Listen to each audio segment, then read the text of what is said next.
Dear students, a very warm welcome to all of you in my today's lecture of sales management. In today's lecture, we will discuss upon the very new topic, and this is sales force management. अभी तक हमने sales organisation के reference में different topics को cover up किया था. आज के लेक्चर से हम एक नया टॉपिक स्टार्ट कर रहे हैं and this is the sales force management. क्या मतलब है सेल्स फोर्स मैनेजमेंट का? Sales force management is the development of a sales force that includes coordination of sales operations as well as the training and application of sales methods that result in achieving sales goals and objectives. Sales force management जैसा कि नाम से ही जाहिर है, sales force को आपको properly manage करना है. तो यहां आप जो सेल्स फोर्स है उसको प्रॉपरली डेवलप करते हो और ये जो सेल्स फोर्स होती है वो डिफरेंट सेल्स ऑपरेशन के कोऑर्डिनेशन को ध्यान में रखते हुए डेवलप की जाती है. इसके साथ साथ जो सेल्स मेथड्स हैं उनके रिगार्डिंग ट्रेनिंग प्रोसीजर क्या रहेगा, डिफरेंट टाइप की एप्लीकेशंस क्या फॉलो की जाएंगी जिनके बेसिस पर आप सेल्स गोल्स और ऑब्जेक्टिव्स को अचीव कर सको, उसको प्रॉपरली प्लान किया जाता है under the sales force management. एक बिजनेस के पॉइंट ऑफ व्यू से अगर आप रेवेन्यू को जनरेट करना चाहते हैं तो सेल्स फोर्स मैनेजमेंट स्ट्रेटजी को आपको प्रॉपरली फोकस करना ही होगा, क्योंकि किसी भी पर्टिकुलर फर्म के रेफरेंस में उसके रेवेन्यू को जनरेट करने में सबसे इंपॉर्टेंट रोल होता है उसकी सेल्स फोर्स का. और इसी वजह से सेल्स फोर्स को मैनेज करने के पॉइंट ऑफ व्यू से आपको स्ट्रेटजी को डेवलप करना होता है. ये एक बहुत क्रिटिकल पॉइंट होता है किसी भी ऑर्गेनाइजेशन के पॉइंट ऑफ व्यू से, चाहे वो स्मॉल लेवल फर्म है, चाहे वो मीडियम लेवल फर्म है, या फिर वो लार्ज लेवल फर्म ही क्यों ना हो. हर किसी के पॉइंट ऑफ व्यू से इसकी एक अपनी इंपॉर्टेंस है. इसके बेसिस पर आप ये समझ पाते हो कि वो कौन सी मोस्ट एफिशिएंट टेक्निक है जिसके बेसिस पर आप अपने सेल्स या फिर रेवेन्यू टारगेट्स को प्रॉपरली अचीव कर सकते हो और जो टारगेट्स आपने डिसाइड किए उससे बियॉन्ड जाकर भी अपनी परफॉर्मेंस को प्रोवाइड कर सकते हो. उन एफिशिएंट टेक्निक्स को समझने के लिए भी आपको इसको फोकस करना होता है. इसके साथ साथ जब आप सेल्स फोर्स मैनेजमेंट को फोकस करते हो तो मार्केट के अंदर आपको एक्सपेंड करने के रेफरेंस में नए वेज ओपन होते हैं on the basis of the sales force management. या फिर आप एक स्पेसिफिक नीस को भी डिफाइन कर सकते हो. आप अपनी सेल्स कॉस्ट को ऑप्टिमाइज कर सकते हो, जिसके साथ साथ आपको मार्केटिंग और एडवर्टाइजिंग स्ट्रेटजी को फोकस करना ही करना है. लेकिन मार्केटिंग और एडवर्टाइजिंग स्ट्रेटजी के साथ साथ जब आप सेल्स फोर्स मैनेजमेंट को फोकस करते हो तो ये सारे बेनिफिट्स आपको रहते हैं. जो आपके सेल्स टीम अवेलेबल है वो आपके ब्रांड को रिप्रेजेंट करती है. मार्केट में कंपनी तो जानी रही है, these are the sales person who are moving into the market. यानी कि जो सेल्स फोर्स है, जो सेल्स टीम है, वो आपके ब्रांड को प्रॉपरली रिप्रेजेंट करती है, आपके प्रोडक्ट को प्रॉपरली रिप्रेजेंट करती है. इसी वजह से उनको प्रॉपरली सुपरवाइज किया जाना बहुत जरूरी है, ट्रेन किया जाना बहुत जरूरी है और उनकी प्रोडक्टिविटी को इंक्रीज करने के पॉइंट ऑफ व्यू से उनको प्रॉपर इंसेंटिव्स प्रोवाइड किए जाने भी बहुत जरूरी हैं, जिससे कि वो अपने पर्सनल सेल टारगेट्स या कोटास को प्रॉपरली अचीव कर सकें, उसको वो प्रॉपरली ऑब्टेन कर सकें. Managing customer relations effectively needs a well-trained sales force, which is also known as sales force management.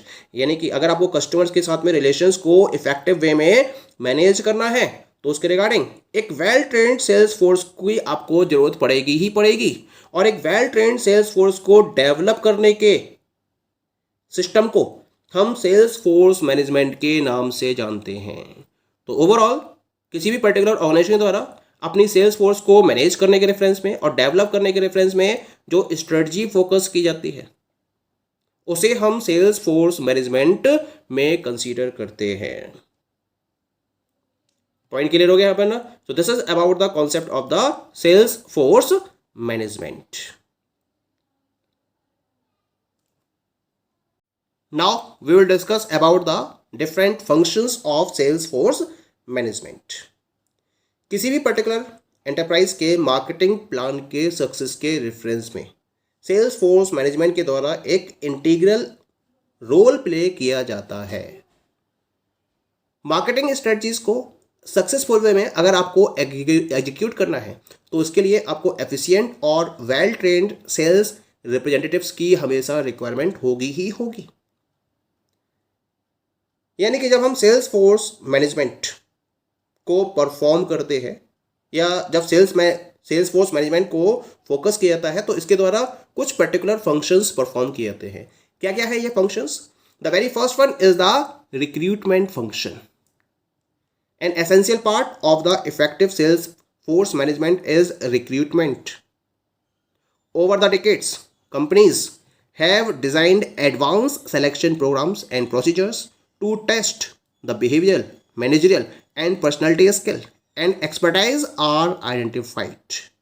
Some companies have developed research methods or executive surveys to look for the preferences and demand of the customers for the selection of the sales team. Sales team को recruit करना है तो ये सबसे essential part होता है effective sales force management के relation में। एक बहुत लंबे टाइम से जो कंपनीज हैं वो एडवांस सिलेक्शन प्रोग्राम्स और प्रोसीजर्स को डिज़ाइन करती हैं, जिसके बेसिस पर वो क्या करती हैं, वो सेल्स फोर्स के रेफरेंस में या जो डिफरेंट पर्सोनल्स हैं उनके बिहेवियर, मैनेजरियल और पर्सनालिटी स्किल्स को प्रॉपरली टेस्ट करती है और टेस्ट करने के बाद फिर उनमें से एक्सपर्टाइज पर्सोनल्स को आइडेंटिफाई किया जाता है और उनको जॉब प्रोवाइड की जाती है। कुछ कंपनीज ऐसी भी हैं जो डिफरेंट टाइप के रिसर्च मेथड्स और एग्जीक्यूटिव सर्वेज को डेवलप करती हैं और कस्टमर्स की प्रेफरेंस और डिमांड को प्रॉपरली लुक आफ्टर करते हुए वो सेल्स टीम को सेलेक्ट करती हैं। यानी कि सेल्स टीम के सिलेक्शन का जो प्रॉपर रीज़न होता है वो कस्टमर्स की प्रेफरेंसेस और उनकी डिमांड होता है, जिसके बेसिस पर सेल्स फोर्स को प्रॉपरली रिक्रूट किया जाता है और एक प्रॉपर सेल्स टीम को डेवलप किया जाता है। That is clear. पहला फंक्शन क्लियर हो गया हमें। सेकेंड फंक्शन क्या होता है? That is the training and supervision. The crux of building a well-trained and effective sales force is sales force training program. यानी कि अगर आप अपने ऑर्गेनाइजेशन में एक प्रॉपरली ट्रेंड और इफेक्टिव सेल्स फोर्स को बिल्डअप करना चाहते हो तो इसके पीछे जो मेन क्रक्स है वो है proper sales force training programme. जितना सेल्स ट्रेनिंग प्रोग्राम इफेक्टिव होगा उतनी ही आपकी सेल्स फोर्स इफेक्टिव होगी और प्रॉपर वे में अपनी वर्किंग को फाइनलाइज भी करेगी। मार्केट कंपटीशन को बीट करना है, अगर आपको मार्केट लीडर बनना है तो इसके लिए आपको ट्रेंड फोर्स की रिक्वायरमेंट हमेशा होगी ही होगी। प्रोडक्ट लाइफ साइकिल के रिगार्डिंग जब एक या उस पर्टिकुलर ड्यूरेशन में जब एक एफिशिएंट ट्रेनिंग प्रोवाइड की जाती है तो ये एक स्ट्रॉन्ग सेल्स फोर्स को प्रॉपरली बिल्डअप करती है।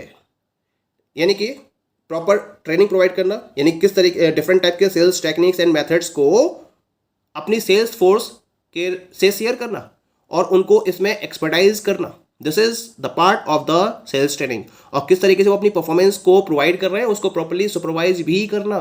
This function is also performed under the sales force management. Sales team के सुपरविजन का फायदा क्या होता है?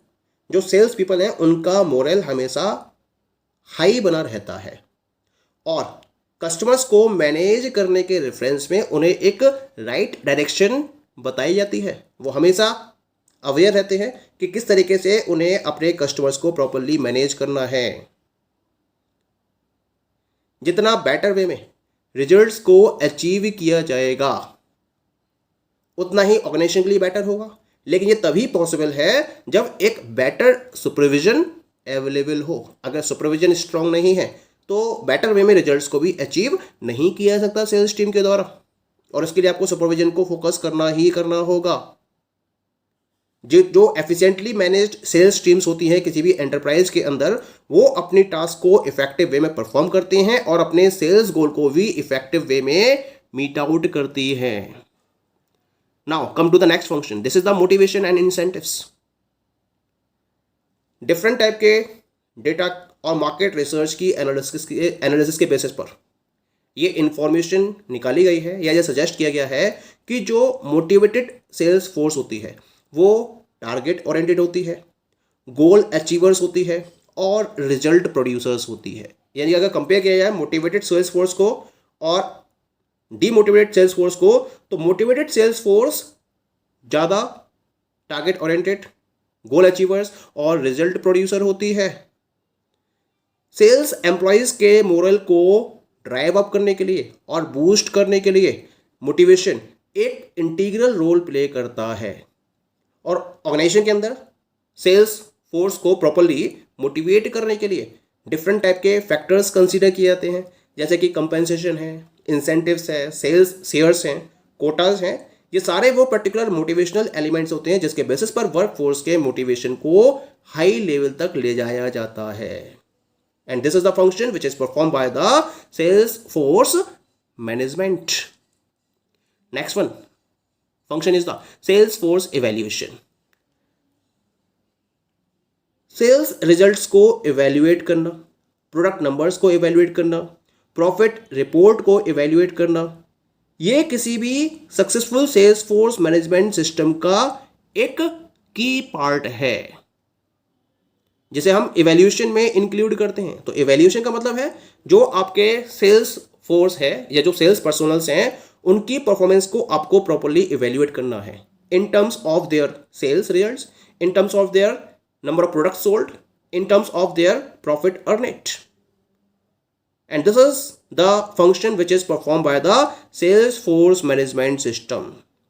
जब आप अपने सेल्स फोर्स की परफॉर्मेंस को इवेल्युएट करते हो तो उसके बेसिस पर कोई भी पर्टिकुलर ऑर्गेनाइजेशन या जो सेल्स मैनेजर है वो अपनी सेल्स फोर्स मैनेजमेंट सिस्टम की इफेक्टिवनेस को प्रॉपर्ली टेस्ट कर सकता है और उसने जो अपना सेल्स प्रोग्राम डेवलप किया है जिसको सेल्स पीपल के द्वारा फॉलो किया गया है या इंप्लीमेंट किया गया है उसकी क्वालिटी को भी प्रॉपर्ली एनालाइज किया जा सकता है on the basis of the proper evaluation. That is clear. The next one is the behavioural aspects. In the fast-paced business world, the buying and selling has no longer remained transaction marketing. It's about building strong ties with the customers. जिस तरीके का competition market में चल रहा है, जिस तरीके से बिजनेस वर्ल्ड के अंदर फास्ट वे में बाइंग और सेलिंग एक्टिविटीज़ को परफॉर्म किया जा रहा है, तो ये केवल और केवल ट्रांजैक्शन मार्केटिंग नहीं रह गई है बल्कि ये इससे कहीं ज़्यादा आगे निकल चुकी है। यहाँ जब तक एक एंटरप्राइज अपने कस्टमर्स के साथ में स्ट्रॉन्ग रिलेशंस को मेंटेन नहीं करेगी तब तक वो सक्सेसफुल वे में अपने आप को आगे नहीं बढ़ा सकती है। और इसी वजह से आज की डेट में जो कंपनीज हैं वो रिलेशनशिप मार्केटिंग पर मैक्सिमम फोकस करती हैं।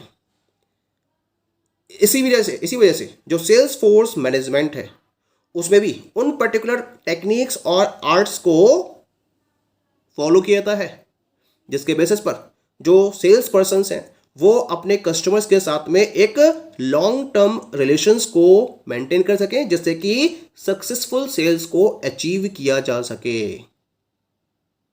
किसी भी पर्टिकुलर डील को क्लोज करने में जो की एलिमेंट है वो है आर्ट ऑफ नेगोशिएशन। और ये आर्ट ऑफ नेगोशिएशन तभी डेवलप होगी, तभी अपना रोल प्ले करेगी जब कस्टमर्स के साथ में सेल्स फोर्स के रिलेशंस मैक्सिमम होंगे और मैक्सिमम वे में स्ट्रॉन्ग होंगे। And this is also one of the function, यानी कि इसके रिगार्डिंग डिफरेंट टाइप की टेक्निक्स और जो डिफरेंट टाइप के मेथड्स हैं उनसे इक्विप किया जाता है सेल्स फोर्स को by the sales force management system, जिससे कि कस्टमर्स के साथ में लॉन्ग टर्म रिलेशंस को मेंटेन किया जा सके। Okay, so these all are the different functions of sales force management system within any of the enterprise. Thank you.